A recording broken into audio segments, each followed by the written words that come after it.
So normally I really don't know how to start off like videos like this because I know like Roger does the thing where he's like, "Hey guys, I have Mr. Morj with me." I'm not good at that stuff. So typically, you're not gonna do that. Just did that. So we're recording now, so all of that is in there. So that's like the start I enjoy, where it's just like, yeah, people know that we're getting into it. Right. Okay. Yeah. So I have Mr. Morj with me. He's been a little scarce, but we're here to talk about Wano so far. Appreciate you coming and joining me, Mr. Morj. Oh, for sure. I am sorry for being scarce recently, but this counts. This counts as a video because it's a collab. So for sure, because the people want to hear from you, man. So I guess we're just gonna talk generally about Wano so far because I can say that it's been somewhat mixed, the opinions on Wano. Like I've seen a lot of negative opinions on Wano, and I've seen some people praise Wano. Personally, I'm kind of leaning towards positive because there's a lot of great things happening. Again, we're still in Act 2. And again, like we're talking about, I guess the last time you officially talked about the chapter or talked about Wano on your channel, well, you had the Wano report. We got into some stuff from Act 2. That's true. Right. Last one report was not even Wano. Yeah, it wasn't even Wano. And I remember with that, people were kind of like, "Why did you guys not talk about Wano?" Oh shit, it's called the Wano report. Yeah. Why would you not talk about Wano and the Wano report? It's like, all right, whatever. You know. But Wano Act 2 so far. What are your general thoughts? Wano Act 2 so far. All right. So you said reception has generally been mixed. I would say that my opinion is also mixed because I think there's a lot of couple things, right? So story-wise, this is easily, in my opinion, by far the most ambitious Oda has ever gone because like what everybody praises One Piece for across the board is like how large the story is, like the world, how many storylines he's juggling, how many character storylines he's juggling. Okay. And Wano is like that, but all condensed into one arc. Like we had that chapter where towards the end it had that image of like, an island in chaos, and then it showed like all the little things that were going on. Yeah. And that was like, I don't know, 15 chapters ago. So like so much more has happened since then, and we've had more characters and storylines added since then. Yeah. So like what he's going for is like way, way, way more complex than anything we've seen so far in One Piece. Mm-hmm. And basically it's how do you, I would have to reread it from start to finish to like tell how coherently he was able to tell the story, basically, because the chapters that I've liked so far, I think the strong chapters of Wano so far are really strong. So like in my opinion, there was a stretch of chapters from like, I think from Yasuo's death, basically like all of day 7 of Wano, I think all of it was really strong. From like Yasuo's death, then the very next, which I thought was a great scene. Then the next chapter was like the reveal that smiles are like actually like what smiles do. And in the midst of Yasuo's death, we got like a somewhat of an Odin flashback as well, like showing his relationship with Odin. So that was great. That was great before he actually died. And then I think the next chapter was like the capital stuff. It was all capital. Like it was the smile stuff. It was like the reveal that Smile was like. Yes. They gave us some more information about the Smiles. Yeah. That was wild. And the next chapter was Killer's reveal, like the Kawamatsu Killer reveal. Like so we got like some clashes with like Zoro and Yoshiro and Sanji and Drake, and we had the Killer stuff. That was an amazing chapter. And then we had the Queen stuff. So, all right. Queen stuff is where it gets controversial again.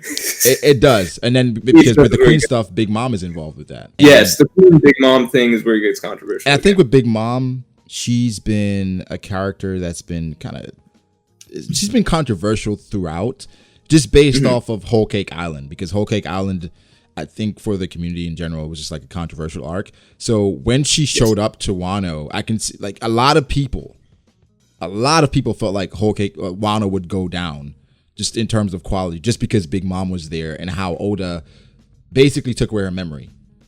And there's been some things, dude.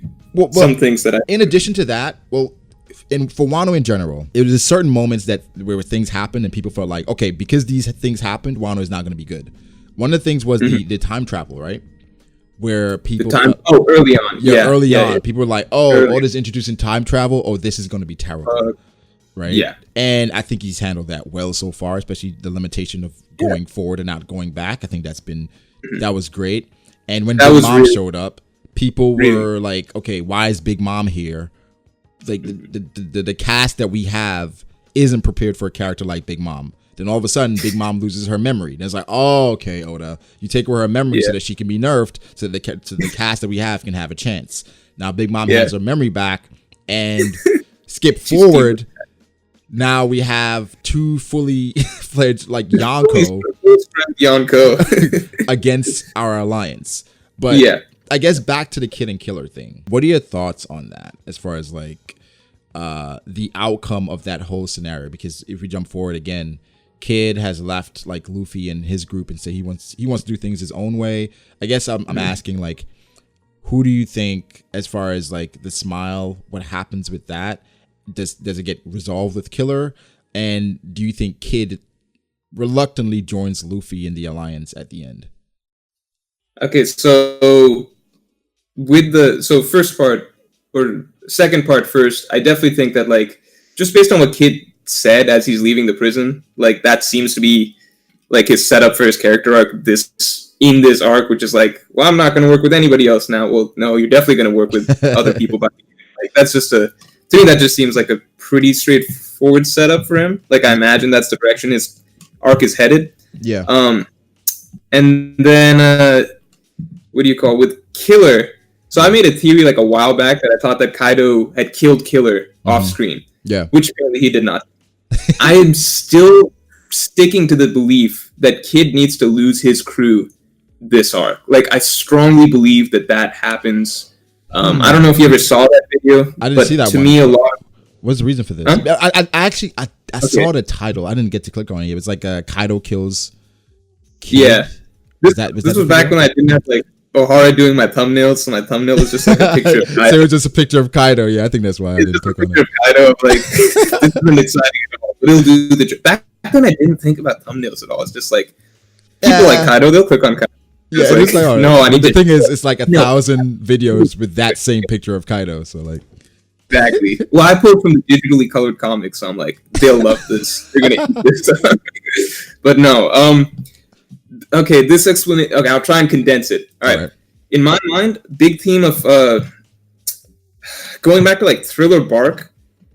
In that video, basically, I explained that going back to Thriller Bark, I felt like a big theme of that arc was basically the value of your subordinates. And what a lot of Moria's conversation with Luffy, part of the reason that Moria was all about zombies that arc, was because he no longer believed in having a valuable crew because Kaido massacred them. And then, like, warning Luffy, there's a nightmare waiting for you in the New World, right? Then the very next arc is Sabaody, where Luffy experiences losing his crew. Yes. Right, like he actually has them all. Like he loses all of them right away because he's not strong enough to protect them. And then that's hammered in at the end of the arc when like he loses Ace because he's not strong enough to protect people he cares about and stuff. Right. Yeah. So to me, since then, Luffy had been, that was kind of the setup, which was basically like, you know, one thing they always say about Roger is that like when his crew is in danger, he turns into a demon. Yeah. Like he's unstoppable or whatever. Like so to me, that was kind of the setup that Luffy needs to get strong enough to be able to protect his crew when they come under fire. Yeah. So I had always imagined that like Wano or like Kaido would be when that idea resurfaces. Kaido was the one who killed Moria's crew. That was largely why I believed that Kaido might have killed Killer's crew, because at the time I thought that Kid's crew, because at the time I thought that that might have been like Kaido's way of breaking your will, right? Like maybe that's why he killed Moria's crew, because that's how he breaks people's spirits and such. Okay, so it turns out that wasn't the case. But I still feel that like the theme of this arc so far, or one of the big themes of this arc so far, is like one, leadership, and two, being loyal to your what do you call? I guess Captain, King, whatever the context is. I feel like that's a theme that's developing, and I'll be able to explain it more in a video that I do myself. But like, I see strong parallels between like the Scabbards, who are like, I see it as basically the Scabbards are a crew that's lost their Luffy, right? Like that's the way Odin's being described to like that's the image I have of Odin so far, that this was like a Luffy-esque, maybe not like character-wise like Luffy, but he was their Luffy. So this was like the Scabbards right now are if the Straw Hats lost Luffy. Yeah. And then Luffy and the Straw Hats are basically like kind of in a way carrying on. Like the Scabbards are obviously carrying on Odin's will, and Luffy's carrying on. I don't know. There's some stuff there. Yeah. But to me, it's always seemed as though like it makes sense to me that if this is the arc where I feel that like it needs to come to a head, like Luffy will actually need to have a situation where he needs to actually protect his crew. I don't think there's ever been a point in the series where his crew has been like under direct fire from like a strong opponent and Luffy's had to step up. And I felt like that was the setup from Thriller Bark to Sabaody. And I feel like that's going to come back around with Kaido. Well, when we think about it, when the times it's happened, Luffy wasn't prepared for it. Like the Kuma thing, Zoro kind of took the brunt for Luffy, which makes sense. The vice captain role, and then in Sabaody with Kizaru, that was kind of the thing that kind of sparked the time skip in a way. It just proved Luffy wasn't ready. In addition to Marineford, where it was a strong opponent that Luffy just couldn't overcome. So this would be a great culmination of that. If in Wano it shows that Luffy has indeed become the person to step up and take out the strong opponent that, Exactly. And you remember, but like obviously he's not there yet, but you remember like the first time Kaido showed up in Wano, like the first thing he did that got Luffy, like that got him hot was basically he thought he destroyed his crew. Yeah. So maybe I'm reading too much into it, but like that's fitting the way I'm viewing it so far. So to me, that's foreshadowing that's going to come in. Yeah. So that makes sense. So I mean, like, I'm liking that. So in my mind, Kid being part of this arc and like Kid having a crew that like, I don't know, like I feel like not enough has been made of his crew, or like it never felt to me like there's some small things that made me feel like Kid's crew is not a permanent crew. Like Oda didn't put as much effort into thinking of his crew as he would for like Luffy's long-term rifles. Like Capone's crew. Like you feel the continuity in that crew. Yeah. Yeah, and like Capone's crew, and like even if you compare, like Oda said at one point that he just made up Killer's name because he couldn't think of like something interesting at the time. Yeah, that's what he said. Yeah. And look at all the other supernovas like Basil Hawkins, Capone Beige, like Jewelry Bond. Those are cool ass names. Like, and they're based off of real characters and stuff. There was something always disposable to me that like I felt about Kid's crew at the time. Interesting. I never thought about that. I mean, because it was a Heat and Wire. Those two, they have names, but they're not nearly as prominent. And Oda said he had plans for Kid from the get go. Right, Kid was going to be somebody that should be prominent in the story. The only thing is here, right? Say Oda does take away Kid's crew.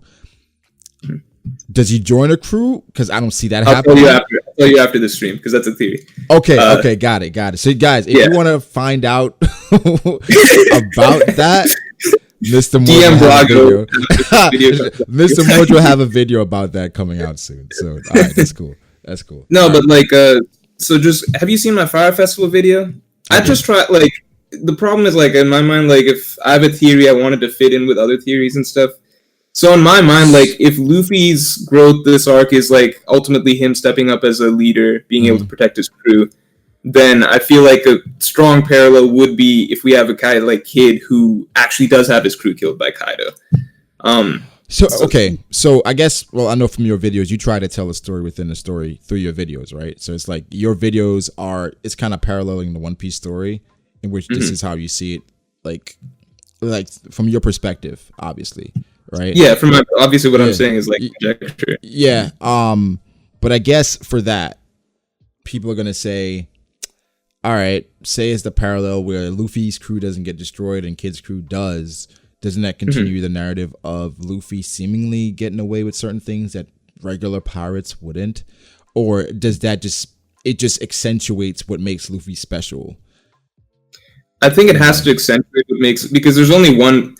To me, like a big theme with all these other supernovas is that like there's so many people on the come up. Like, what makes you different? Like that was even a conversation that came up in Whole Cake Island, like Brule talking to Luffy and stuff like that, or like Kaido telling Kid, "You all are just playing." Like, tell Luffy you're just playing little. Like the point is that like Luffy's different. The Great Pirate Era started or whatever, and there's been like probably thousands and thousands of pirates that have popped up, and like even ones that seem special like get like knocked down or whatever. So the point is that we're reading the story of the one guy who's actually able to like break through it.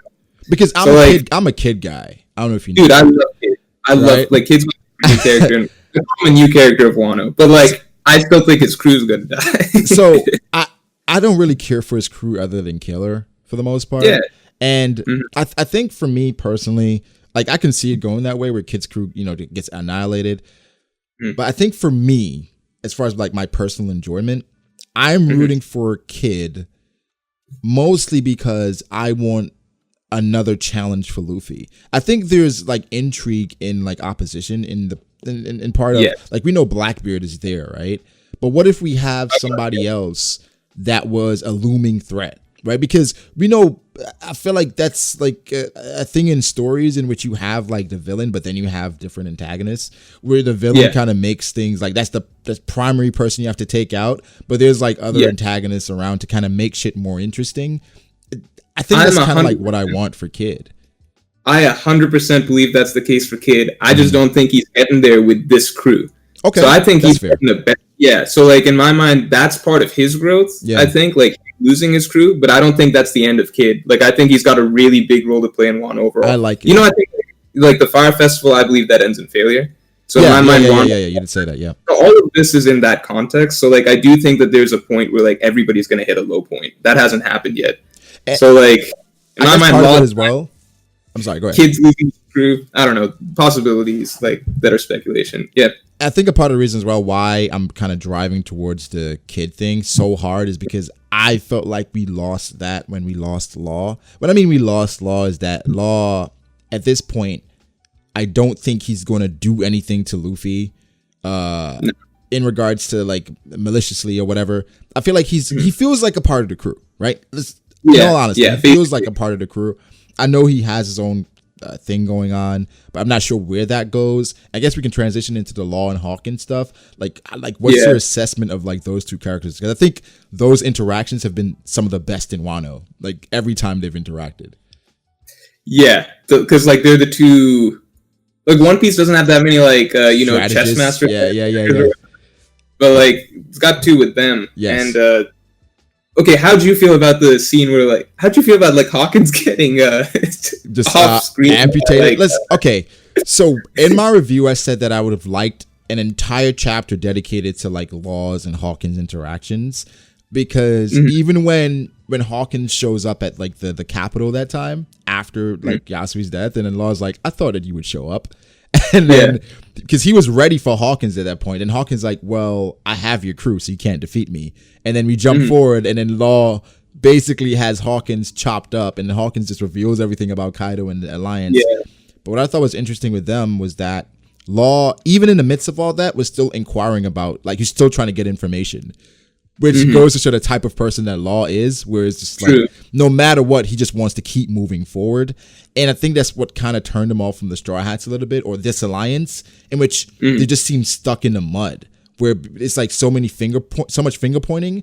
Law was just like, all right, what are we doing here? Like we had a plan, and that got eradicated. Yeah. So it's just like, let me go and do my own thing for right now, because obviously you guys aren't going to follow the plan anyway. Yeah, that's true. Like, and at first I thought of like, okay, could there be possible betrayal here with Law and Luffy when Hawkins asked the question? Oda does this from time to time. Like a question is posed for him to kind of elaborate on it later, where Hawkins is like, oh, how do you feel about the Alliance now you're here? Where I'm like, does Hawkins know something? But I think he was just generally asking him the questions like, okay, like, how do you feel now? You were following him. And it's kind of like the time in which I don't think Law betrays Luffy. I don't think so either. But I think that was the Dressrosa. Yeah. I think it's like that's gone. But I don't think he has to necessarily be with Luffy the rest of the story. Like that shouldn't happen. I don't think he's in the rest of the story. I do think that Law dies at some point, but like partly because of his fruit. Really, I wouldn't say that otherwise. Something I was looking at recently, like I was doing some stuff on Law, and with Doflamingo, like the two major things he talked about with the Opiopi no Mi was obviously the ageless surgery, or it's funny because there's arguments some people back and forth because I called it the immortality surgery because that's what the Viz said. And like Viz said immortality? Yeah, it said immortality surgery. So I was like fucking with them. I was like, yeah, it says immortality. What are you guys talking about? Ageless. And I know that's like the context implied, but it doesn't say anywhere like via the Viz, right? But with that, I forgot what I was going to say. Doflamingo. Yeah, so he mentioned the immortality surgery, right? And he also mentions like the soul switching that Law did to the Straw Hats in Punk Hazard. Right. So I'm just like, why? Like, these are the two major things Doflamingo said if he had them, he would take over the world. Why is one so casual and the other like life or death in a way, right? Like, cause this the personality switching is like right? easy peasy, and right? Like he just switched like Sanji and all of them around like nothing. Where you would think that's pretty true, which is ridiculous. Yeah, like how come you can't do that to like Doflamingo and Bellamy? That's insane. Just, like, right? And Doflamingo specifically referenced the soul switching and the immortality surgery or the ageless surgery. And it's like, why is one like, of course, immortality is insane. But if you take someone's soul or you switch someone's soul, I feel like that's equally as like dangerous. So I thought that was interesting with Law. But even with Law and at the end where he possibly could die, someone actually posed the thought that what if Hawkins actually amplifies Law's fruit or with his card? And someone was saying, well, let me ask you this. Remember Hawkins says he has a card in which you can like take one's power beyond its limits or whatever. I'm waiting on that card, dude. Yeah, because I feel like you can do. Yeah. Do you think it can? I'm just saying, like, I feel other like people better than or just him. Sorry, what? Do you think he can use that card on other people? Like, yeah. Look, this is gonna be a biased answer. I really don't like when like, okay, like if the way that like the road this hypothetical goes down is like, oh, what if Hawkins does that shit on Luffy and that's how Luffy beats Kaido? Yes. I just really don't fucking like that idea, and I always hate it in like, stories and stuff. I'm like, that just doesn't. To me, that goes against part of like One Piece's big themes, which is like you earn. Like it's a lot about like earning your victories and like actually surpassing your opponent through like sheer willpower and stuff. Like it'd be such a like look at the Katakuri fight or like Lucci or like Crocodile. Like all of those are like Luffy pushing himself past his limits to win. Like just a card doing that or something like that really doesn't fit to me. I feel like people criticize Luffy a lot due to his fight sometimes because they feel like, okay, so people have a specific way in which they feel like Luffy should earn things, right? Where they feel like it should be you, mano y mano, no outside help, nothing, right? Just you.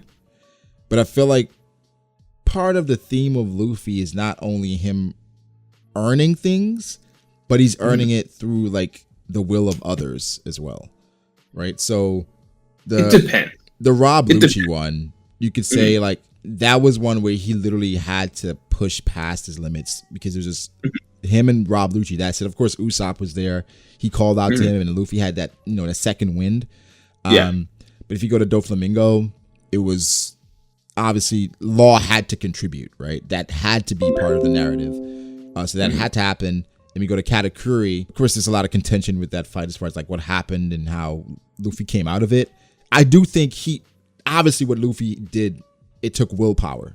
Like there's no question about that. But people feel like he was aided by just being able to escape for a little bit and stuff. Being able to escape, the Merienda stuff. It was just like a bunch of things in which Luffy probably shouldn't have gotten out of it. Do you think that takes away from him earning things? Here's how, I always view it as like Luffy's always the underdog or whatever, right? But like in my mind, Oda always sets it up so that some shit can happen on the way through the conflict or whatever. Some shit can happen, like maybe, Crocodile leaves him for dead, but he's not actually dead, like stuff like that. Like other stuff Katakuri did too, yeah, Katakuri, stuff like that. Yeah. What it comes down to is always the last round, and I think that's always clean. As in, like, the last round, like, Luffy versus Doflamingo, like, that's the thing. Luffy fights uphill battles. This is the way I like to think of it. Basically, like, if it's, like, a heavyweight championship or a heavyweight fight, like, Luffy doesn't need to go the distance all the way clean, but the last round, like, the knockout round, he has to do that by himself clean.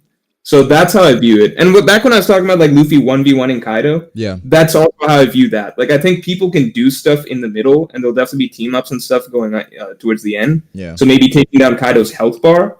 But in my mind, like the last round is all going to be 1v1 because I think that's just been the way it's been for the entire Luffy always gets that last hurrah, right? But I guess not like the last blow in my mind. Like it's the last, like the final fight. Like this is what you would look up on YouTube. Yeah. At the end, basically, like, oh, I want to watch the Luffy versus like Katakuri, like Snake Man versus whatever. Like that's the main. That's the main finale, basically. So that's how I view it. Like Luffy has to earn that part of it.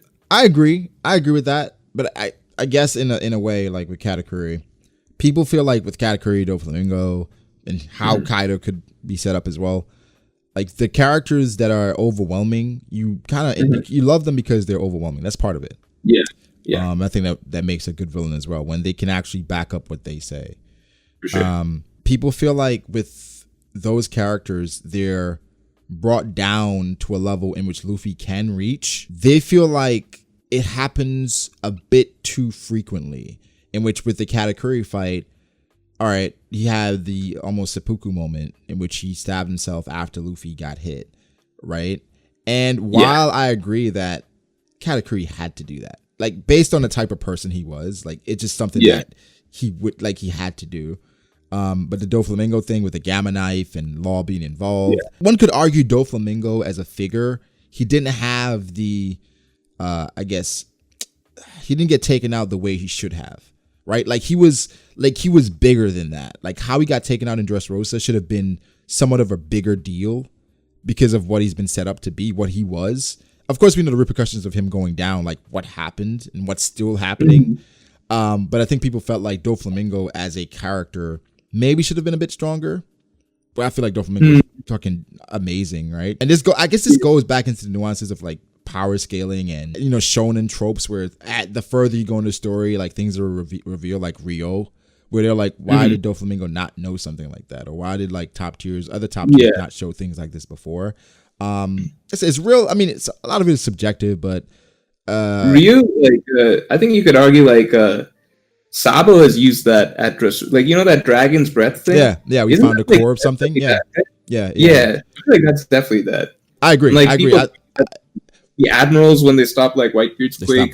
That was, you remember that? Like they're all being lined up and they put their hands up. That seems like that too. Yeah, when you stop the platform. Like, yeah. That and Sentomaru. But it's not common. You're right. It's not like common. Like Doflamingo didn't have it for whatever reason. Yeah, Katakuri didn't have it for whatever reason. Katakuri didn't have it. Katakuri had been working on his observation. His observation. Yeah. Katakuri. But I guess it goes back to it, and this just shows how special Luffy is. And I think, I guess, it's like suspension of disbelief with Luffy being special. You don't want it to get to a point where it's like, damn, how special is this dude? Where it's just dude. Like I think Luffy needs to lose. This is also partly why I think the Fire Festival doesn't work out. I think Luffy needs to lose like hard again. But like really, like the first time with Kaido was like a one shot. Like I think he needs to get like a real beating, like something that actually like tests his spirit or whatever. Because I do think like that's just an important part of. I don't know, this arc or something. I'm all for Luffy getting beat up because I know he's going to get stronger after the fact. I just don't want him to ascend to a level where it's like in Naruto, right?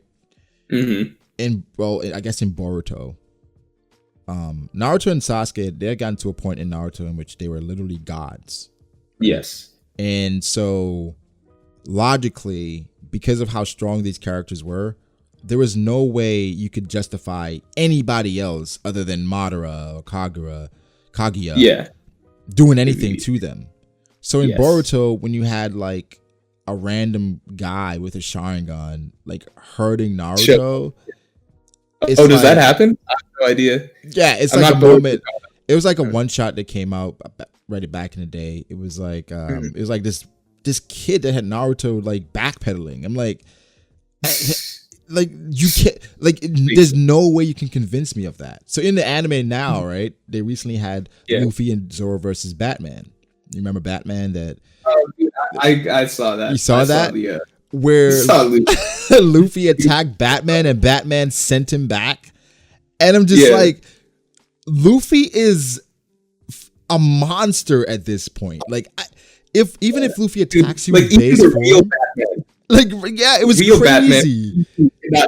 Like Listen, this is Luffy attacked this dude. He just sent him away, and he had like multiple arrows where Luffy and Zoro had to do like attacks to like just purse the arrows. I'm like, what is going on here, right? But it's the anime. They're adding filler, so it's like you don't take it that seriously. But it's someone like that. Wait, Like, huh?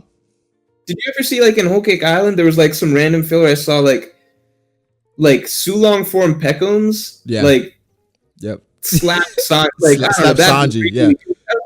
Yeah. How are you gonna do that? Like, Yeah. okay, I get like He's protecting like, Luffy. Like Aladdin by like oven. Sure, no one Yeah. cares about Aladdin. Like Yeah. that's Sanji. You can't just do that to Sanji. Anyway, continue. And that goes back to the whole narrative. Oda is like Sanji's a character that Oda feels like he can play with. Like he had, it's like. But this is Toei. This is Toei picking. Well, this, yeah, that's this true. Stuff. That's true. But the thing is, maybe they feel like, okay, based on Oda's treatment of Sanji, Yeah, like, we can use him. We can use him for that. Oh, just have a Peckham. Yeah, just have Peckham slap Sanji around. He'll be fine. But I guess to bring it all back at the end, I do see like Luffy and Kaido having a good battle, but of course I want Kid involved as well as Law. I would like to have those two involved. I think it just goes down to like what you're like. It depends. So for me, for example, personally, I like series where the main character becomes the strongest by the end. I personally like that. I don't like them being like OP throughout, but I like them like getting to that point. So in my mind, like by the end of the series, Luffy should be past wherever Prime Roger or Prime Whitebeard were. And in my mind, Prime Whitebeard and Prime Roger are above where Kaido is right now. So I think Luffy has to at least get past this stepping stone to get to them. And I also believe that Big Mom and Kaido both go down this round. So, like, to me, it's like the final saga is after this saga. So, like, in my mind, Luffy should be coming out of this arc. Part of it is because I don't think it'll... I know people might think that's too fast. Yeah. But in my mind, again, like, I think Wano's going to be a lot longer than most people think. So, it's based on that perception. Like, sure, Luffy getting to Yonko level, like, in one arc sounds ridiculous, but not if you count Wano as the story length of, like, 4 to 5 arcs, which is how I think it's going to be. Like, if you said Luffy gets Yonko level in 5 arcs, I'd be like, that's cool.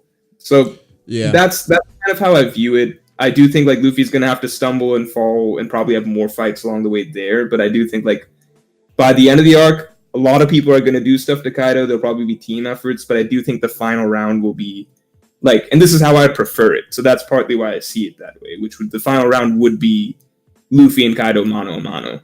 So this is like a personal preference thing. It's kind of like how you prefer the story to play out. But yeah. Yeah, I don't mind that because after like this thing, this is like an overwhelming thing for them to kind of go through because we're talking about like Luffy taking out Kaido and the Big Mom is still there. He can't even touch Kaido, right? Or like he can touch him, but right. He can't do anything to Kaido currently, as far as we know. And Big Mom is right there. So Mom is right there, and she can go toe to toe with Kaido. Big Mom got some nice respect recently. Like I love it. You know why I love it is because the trolls can shut up now. And why I said they can shut up now is because people were saying, "Oh, if Big Mom fought another Yonko, she'd have to eat in the midst of it." It's like. Well, I'm like, do you really think that would happen? Do you think like Big Mom would like have a hunger pang in the middle of a brawl with Kaido? Like serious fight? It's like Oda has nuanced things for certain moments, of course, because it's like just how it has to play out, right? For a serious fight with Kaido, Big Mom is not going to have that. Like and we saw that in which they were fighting for like a day. It seemed at least a day, and Big Mom did not give up anything. Like they showed both of them like had bruises or whatever, and I guess people felt like Big Mom was the weakest Yonko because she's been fleshed out and we know her weaknesses, we know some of the things that she can do, and now because of that, people are like, oh well, Big Mom might just be I think so. I think what's great about that is that like the great thing is like just by doing that, like first having them clash and then having them fight for like a full day or whatever, like it erases everything like now it does. She fell off the waterfall, sure, like, but like this just erases all that. Like there's no point in even bringing that up because it's just so irrelevant now. It's because with that exactly, she fought Kaido, and not only that, we saw just how indomitable she was when she fought Queen. Not when I say fight loosely here, right? Because I forgot about that too. Yeah, because Queen is a commander in Kaido's crew, and Queen was terrified of Big Mom without her memory. As soon as Big Mom got her memory back, Queen lost it. Right? Queen lost it. He was like, oh, this is not something I can overcome. Which shows just like the raw strength of Big Mom. Like, it's on another level. So she's been getting respect lately, and I love it because Lin, she's been, I feel like it's story stuff, right? Where Oda has to do this, and Oda plays with the characters, and Lin is the character amongst the Yonko that you can play with. And people use that and kind of just automatically put her below the level of the other Yonko because like, we've seen more of her, but we've seen a lot of impressive stuff too. She might be the weakest, basically. Like, that's totally possible. It's possible, but like I would even. It depends where you put Blackbeard right now, honestly. But the point is that she's still a Yonko. Like, she's on par. Whatever difference she has with them, it's like drop them down like a percentage or two. It's not like a different level or whatever. I think with her is that she is super well rounded to the point that her devil fruit is broken, right? With what she can do, and she's physically strong. She has an amazing defense. She's created Zeus, Napoleon, and Prometheus to bolster her firepower. Where it's like Big Mom knows what she's not good at, like maybe speed and travel. That's why she had Zeus made. Maybe she needs some more overwhelming power. She had Prometheus made. She knows intel. That's something she needs help with. She had Napoleon, right? So she has things to support her, like where it's like she's very well aware of what she is and who she is. So it's just like you can say she's the weakest, but if we go 1-to-1 based on what we've seen from all the other Yonko, I don't think there's anything there to say it because say Kaido is like the strongest thing in the world, then he should have physically overwhelmed Big Mom, right? But he wasn't using his fruit, what we saw. So I think that's the one thing Oda was holding. But like, this is basically in base, they're about on par, equal. Yeah, but that's the thing. I think neither of them are using their full abilities, basically. Right. And I think so base ambiguous, but like in a good way. But a lot of people feel like base Kaido versus a base Big Mom. Kaido should have won. Right? Yeah, I think I would have thought that beforehand too. Yeah, but Big Mom held her own. She held her own. And then I guess we can skip forward where it's like now we have the alliance, right? Kaido and Big Mom. The popular thing that I somewhat agree with that could happen is Big Mom has a plan to betray Kaido eventually. Where because I plan on making a video about this. I'm not going to get too deep into it, but Big Mom has reasons for betraying Kaido, right? And her fighting with Kaido now, it's and Kaido could have reasons for betraying Big Mom as well, right? Like he's just playing the game right now. But the thing is, they're just such overwhelming characters. It's like they don't have to fuck around. Like they don't have to do that because they're just that strong. But I guess once you come into like someone that's a peer, it's like, all right, let me just play this game now. Let me because now you can't just overwhelm the person. Because it's like now you have to be more diplomatic, right? You have to be more diplomatic. So, do you think any of them betray each other?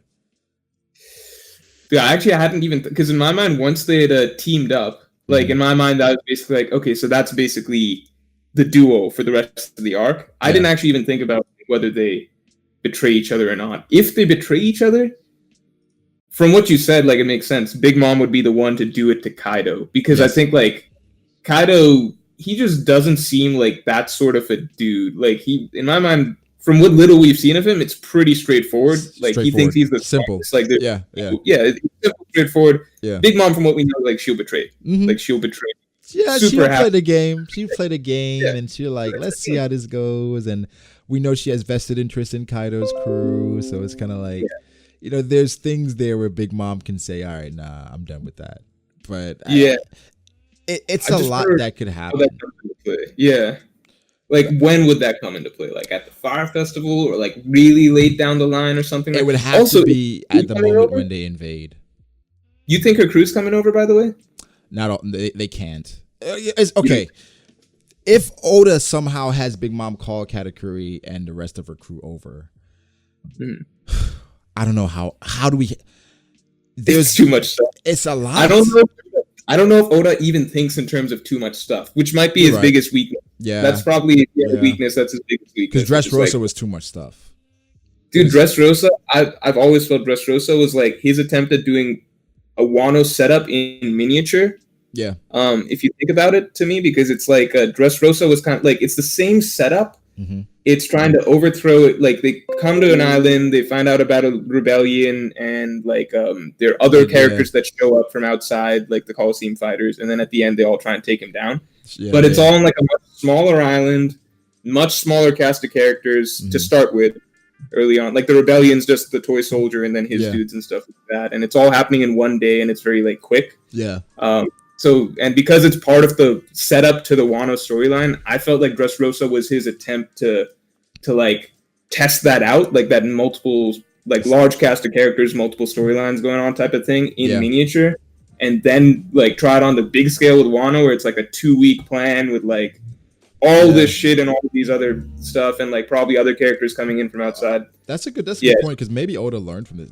I don't know. I don't remember this. I don't know if he learned from it. I think he just did Dressrosa. Was like, I was happy with that. All right, let's do Wano. We're good to go. So, but the thing is, why I think he learned from it is that he realized that even though Doflamingo isn't the villain or the level of Kaido, right? The threat that Kaido is.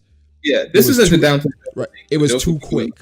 It was a lot happening quickly, which is so weird. It's so weird to think about, because Dressrosa was 100 chapters long, but to me it felt like Alabasta is a longer storyline. Like if you compare like 1-to-1 comparison, because it's like it was a lot more moving parts. I feel like with Alabasta that felt more. It felt like it was more continuity there, where you feel like we had to do so many different things just to get rid of like the threat that is Crocodile. With Doflamingo, it felt like things were stretched to make it seem bigger than it really was, when all of this was handled within a day. I feel like if it was stretched out to probably days, then it'd be like, okay, we have more time to strategize. Now we can take care of this character first, and this part. It was like, okay, we're taking out the factory, we're taking out like Diamante and Pika and those guys, then we're taking out Doflamingo all within the same day. Mind you, the revolutionaries are still there. Mind you, the Coliseum went on. It was just too much condensed into one day that it became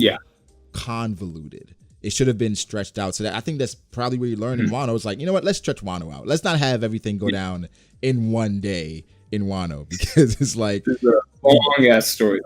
Yeah. So you stretch that out, and I think it makes sense. Because even when we got to Wano, when he was like, I think was it Hawkins who said Luffy? Hawkins is.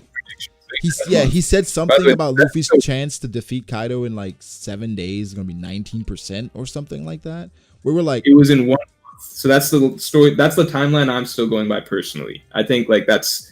I'm gonna keep harping. I still think the Fire Festival doesn't work out at all, and I think that's a big failure. I think they're working with 1 month timeline basically. Yeah. So it was like with this with Hawkins saying that, it kind of gave us the idea of, okay, this could be a lot longer than we thought. So it set that expectation.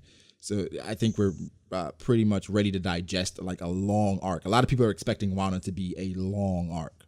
Yeah. It's like a long arc. Yeah. All right. I think we talked enough about like what's happened. What do you think happens in 955? 955 specifically? 955. Okay, one thing I didn't like about 954, obviously really hype. Yeah. One big thing I didn't like was we didn't see like many reunions, like which I wanted to like. Oh my God, Morj, listen, dude, that panel where they're all in a circle was the most disappointing panel to me, because like as cool as it was to see everybody there, I would have. How did we get here? That's my theme of my last review. How did we get here? Like it was. Oh, dude, I saw that. You named the video that, right? Did you? I think I named it. I forget. I don't think I put it in the title, but like I said it throughout because I felt that way about Lon Hawkins, right? I felt that way about like every single character that was there, like with the Zoro. I was like, where's Hiyori? Momo was there now, right? Yeah. Why? Okay, my thought is maybe Hiyori went off to get Enma because otherwise there's no reason that she should not have met Momo. Fair yet. enough, You know what I right? mean? Fair enough, because I got into it, right? Because at first I was like, okay, say she went off to get Enma. Mm-hmm. Why is she alone? Kawamatsu Yeah, essentially she needs an escort. Right. It has been established that she's the most escort needing character. Exactly. Like she was running from Kamazo, right? And at that point, okay, obviously she can't protect herself. So you would think someone like Kawamatsu who failed, he said, "Oh, I failed my duty." Okay, now you have another chance, and you leave her.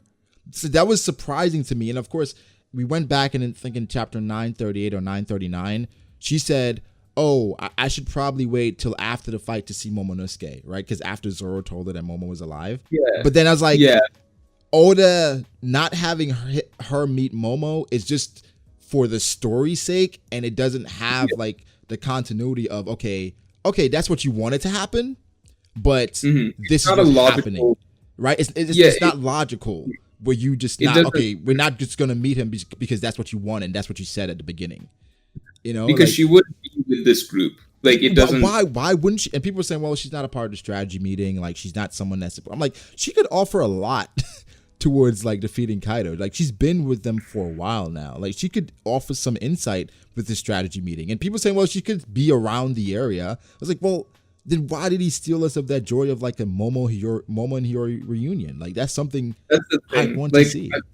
Even just the Scabbard seeing the other Scabbard. Yeah. Like Kawamatsu hasn't met these guys in so long. Shutenmaru hasn't met Kawamatsu, and so like that was a disappointing chapter. Or not even a chapter. It was a cool chapter overall, but it was a disappointing panel to me. Bro, even Zoro and Sanji seeing each other again in downtime, right? Where it's like it's not a strenuous situation which they have to do stuff, but like how do they interact now that it's nothing going on? We have some downtime. What do they say to each other? You know, like how does that go? So like that's what I'm hoping. You asked initially like how do you think 955 will go? I'm hoping 950. That's the thing. I don't like making, even though we're making snap judgments or whatever, I don't like making snap judgments about One Piece because like just like reading a chapter to chapter, like the question you have one chapter can easily be answered next chapter, or like the issue that you have one chapter. But like so like in my mind, maybe next chapter is a lot of like interaction and stuff like that. Yeah. So that's my hope. But, so that's the thing. So that's the thing where that happened, and it did not take away from my enjoyment of the chapter overall. Right, the chapter was still really good. It was just like I would have liked to see that, you know. And like you said, Oda does that all the time, where we say why this didn't happen, and it happens the next chapter. But it was just something that I felt like hopefully we get that. But I know something that's probably not happening is Oda giving us some more backstory into Hawkins versus Law. Like how did that's get there? Not happening. That's I think the last time maybe this tells me how long ago we did that fucking Wano report, but like that I think there you were talking about how he had off-screened Law and Hawkins. And so we're not going to get the capital stuff. Yeah, and I think I was very confident telling you like, oh no, we're most likely going to be seeing that back, so like we shouldn't judge that. But like I was totally wrong about that. You're right. I was like, we're not getting the capital stuff. They're probably gone. They're probably done. And that's when we went back. And something cool that Marco, the theorist, pointed out on Twitter was that in that chapter when Zoro was walking away after he destroyed like the Onuma Banshu, it showed the shrine of Enma. Oh, really? Yeah. It was a shrine of Enma that was over there. Yeah, I was like, oh, that's cool. Maybe that's where Enma went back. Yeah, like it's close to the capital, so Kyoshiro should be close by somewhat. Interesting. So I thought it was pretty cool. I mean, the thing is, it shouldn't be in the shrine, right? Because if it's a shrine, then that should be easily accessible. Somebody else should have Enma. Somebody's looking around for a sword called Enma. Yeah, right. One of the take a look. You go to the shrine of Enma first. So, that was something cool. But you're right. We should like Snapchat. She wouldn't forget where she put it. Oh, man. I just hope she's not traveling alone, bro. That's all I hope. I just hope she's not traveling alone, trying to find a sword or going back to Kyoshiro to find a sword or something. Because then it's like, Kyoshiro is still a big question mark, though. I don't even know. I don't know with him. Hiyori, honestly, I'm still skeptical a bit. Like, I'm still just. I hope that she's Hiyori, I believe she's Hiyori, but her motives. right? Because Kawamatsu reacted and everything like that. Yeah, So yeah. that's probably. I believe she's Hiyori, but her motives, like, do you think she blames her dad for things that happened? Do you think because sometimes like kids react to certain situations in a different way where Momo's like, yo, I totally have to avenge my dad, where Hiyori's kind of like, well, dad's the reason why we're in that situation. Like, so it could be something weird like that. I just hope it's not, well, I don't dislike pudding like a lot of people do, but I just hope it's not that where she's like a double, triple type agent thing where she ends up being good at the end, but she goes through phases of being bad and good.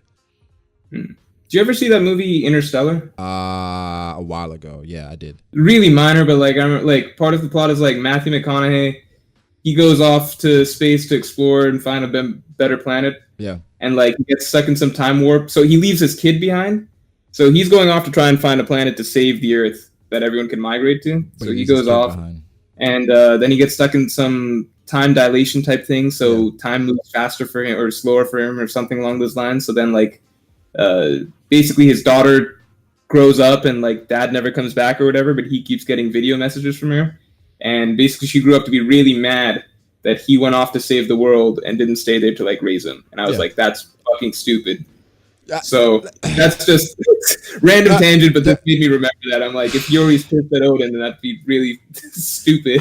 I agree with you, Morj, because it's obvious why you had to go off, right? But having kids, one thing it's true. You are a father, so right? One thing that I have realized where like sometimes children and their assessment of things, it's like your first thought is that's fucking stupid, right? Because they're so simple in how they break things down.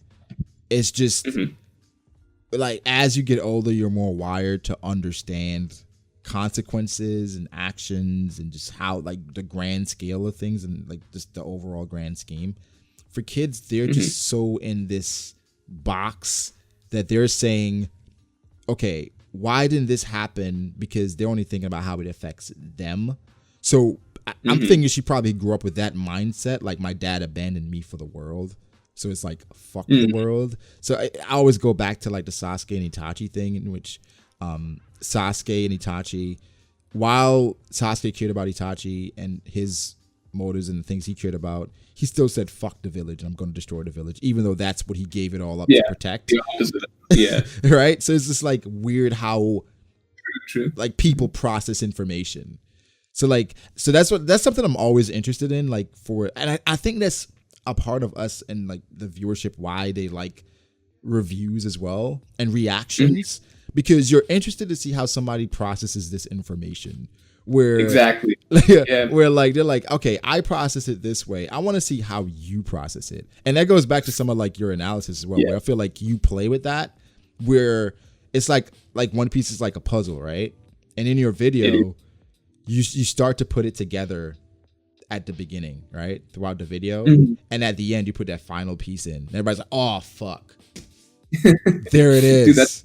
Dude, I'm happy that's how it comes across. Right? Like, oh, that's what he was trying to say, and that's what Oda was trying to say. That makes sense now, right? So, like, while I would agree, like, if Hiyori has that mentality, it's fucking stupid. But that's my gut reaction. But we're gonna have to see how that plays out. Because if you give me a backstory, I'm not gonna say that. Yeah. But it's just like we think about things and we process it differently. So if that happens, that's kind of like my thing. That's my assessment of it. But yeah, we've gone over our time I planned for this. Planned to be 30 minutes. We had like, wait, did you have something else you want to add? No, nothing in particular. Oh yeah, just 955. I hope we get reactions and stuff. I hope we find out what the hell happened with Hiyori. I kind of want to get like a bit of a last thing, I guess. When do you think Act 2's ending? Do you think it's ending like night before the Fire Festival, or do you think it's ending like in the near future? Morj, I really thought Act 2 was gonna end with Big Mom and Kaido. Like dude, I know. I was waiting for the Act 2 ends. Someone said Hiyori couldn't find her instrument yet, so we have to wait for her to find it. So that's where she left. She went back to find her instrument. So until she finds it, Oda can't end Act 2. So, my My guess. That makes sense. My guess is actually within the next 3 chapters it ends. Okay, Yeah. I hope so, because Yeah. I like my thoughts on Wano, Yeah. and no one will believe me that I'm working on videos. But my thoughts on Wano are like I want to time it, as you said before we started the stream. Like timing matters a lot for when you release content. So like I want to release like 3 videos on my thoughts on Wano, like right after Act 2 ends. So I'm waiting on that basically. Okay, that's all I got to say. All right, yeah. Guys, if you're interested in Mr. Morj's videos, his channel will be in the description box down below. I don't have to tell you guys, but it's amazing content. He said he's putting out some more videos in the future. I know for the videos, once you watch them, you're gonna understand what I'm saying. But the videos are fucking phenomenal. But Mr. Morj, I appreciate you joining me, man. This was great. Yeah, I appreciate you having me, dude. All right, no problem. So for people that are new to the channel, you can like. If you did, again, check out Mr. Morj's channel. It'll be in the description box down below. Subscribe for more content like this, and I'll see you guys in the next one. Peace.